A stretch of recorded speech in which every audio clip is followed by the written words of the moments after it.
সকলে কেমন আছো? আশা করি খুব ভালো আছো এবং সকলে সুস্থ আছো। আমিও কিন্তু ভালো আছি।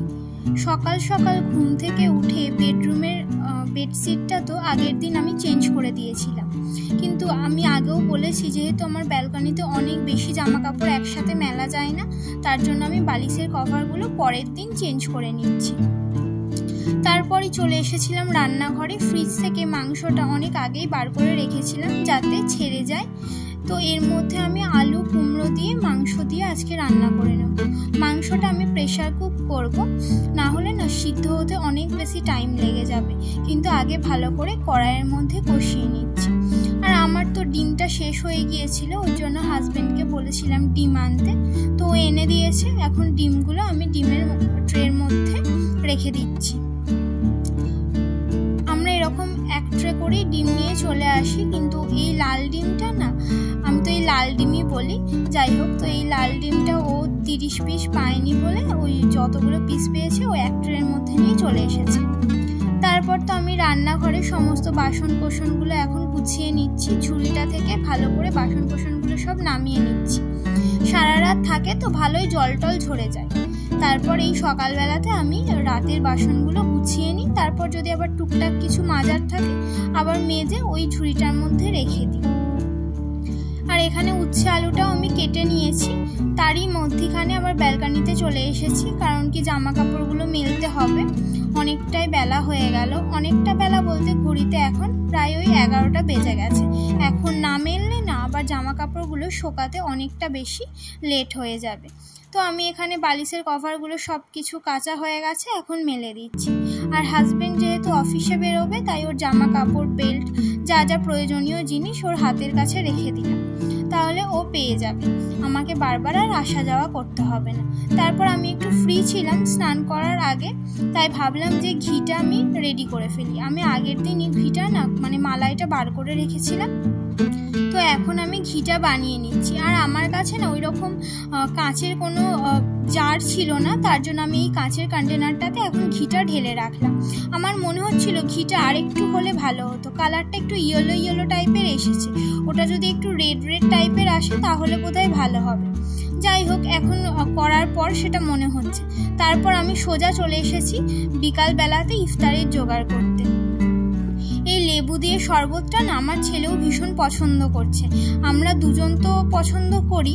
আর ওই আম পানা ফ্লেভারের শরবতটাও আমার ভালো লাগে, কিন্তু আমার ছেলে যেহেতু এই লেবুর শরবতটা বেশি পছন্দ করছে, তাই আমি এখন এই কয়েকদিন লেবুর শরবতটাই এই ইফতারে বানাচ্ছি।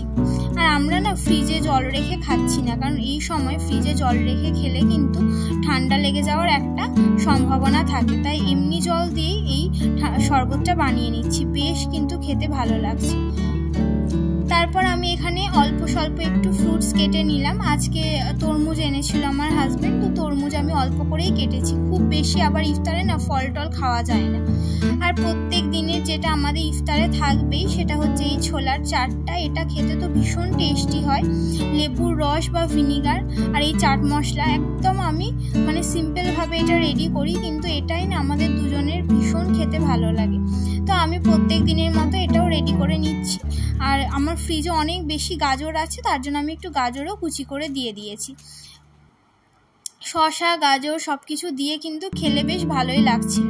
আর লঙ্কা কুচি তো দিতেই হবে, একটা একটা মুখে যদি লঙ্কা পড়ে খেতে তো আরও ভালো লাগে, স্বাদটা কিন্তু আরও বেশি বেড়ে যায়। আমি এখন এর মধ্যে লেবু দিয়ে জিনিসটা, এটা আমি একদম না ইফতারের আগে রেডি করি, না হলে নুন দিলে তো আবার লবণ দেওয়া হলে তো জলটা আবার কেটে যায়, ওই জন্য একদম ইফতারের আগে আগে না এটা রেডি করি। তার আগে তো আমি দুপুরবেলাতে এটা সিদ্ধ করে রেখে দিই। আর আজকে আবার একটু উপর থেকে ধনেপাতা ছড়িয়ে দিয়েছিলাম, আর একটু ঝুরি ভাজা উপর থেকে ছড়িয়ে দিয়েছিলাম। এটার টেস্টটা আরও বেশি ভালো এসেছিল, খুব টেস্টি হয়েছিল। আর আজকে হাজব্যান্ড অফিস থেকে ফেরার পথে এনেছিল হচ্ছে এই দুধের মিষ্টিটা, মেবি এটা ওই রসমালাই বলে। তো এগুলো আমাদের টুকটাক ইফতার ছিল আজকে। খুব বেশি আমি ইফতারের না আয়োজন করি না, আমরা দুজন খুব একটা বেশি খেতে পারি না ইফতারে। তারপর আমার ছেলের এটা একটা পার্সেল এসে গিয়েছিল, আর ছেলের হোক আর আমার হোক পার্সেল খোলারটা যতক্ষণ না হয় না মনের ভিতরটা না একটা কেমন করতে থাকে। পার্সেল দেখলেই আমরা কিন্তু সবাই ভীষণ খুশি হয়ে যায়। তো আমার ছেলের ফার্স্ট ক্রাইয়ে কিছু জামা কাপড় আমি অর্ডার দিয়েছিলাম, তো সেগুলোই চলে এসেছিল। এখনও কিছু আসছে, তো যে দুটো এসেছে সেই দুটো একটু তোমাদেরকে দেখাচ্ছি। বেশ ভালো এসেছে, আর ফার্স্ট ক্রাইয়ের কোয়ালিটি নিয়ে তো কোনো কথাই হবে না, এটা আমি কিছু আলাদা করে বলছি না, মানে ভীষণ ভালো ছিল কোয়ালিটিটা। এই তো এই রেডের সাথে ব্লুয়ের কম্বিনেশনটা কিন্তু ভালোই লাগছে, এটা আমার দেখে ভালো লেগেছিল, তো আমি নিয়ে নিয়েছিলাম। ফুল ট্রাউজার আছে আর ফুল হাতা ওরকম টি শার্ট, আর এটাও দেখতে ভীষণ সুন্দর, একটু ইউনিক টাইপের, আর বুকের কাজটা আবার ড্যাড লেখা আছে, এটাও ভীষণ ভালো লেগেছিল। আর এটার কম্বিনেশনটাও কিন্তু দেখো ভীষণ সুন্দর। তো এই দুটোই নিয়েছিলাম, আর একটা নিয়েছি, ওটা এখনো আসেনি, ওটা যখন আসবে তোমাদের সাথে নিশ্চয়ই শেয়ার করব। আজকে রাতের মেনুতে কি কি ছিল চলো একবার তোমাদের সাথে শেয়ার করে নিই। উচ্ছে আলু ভাজা, ডিম সিদ্ধ, আর ওই কুমড়ো দিয়ে আলু দিয়ে মাংসের তরকারিটা। আজকে ভিডিওটা কেমন লাগলো অবশ্যই জানিও, ভালো লাগলে চ্যানেলটা সাবস্ক্রাইব করে পাশে থেকো।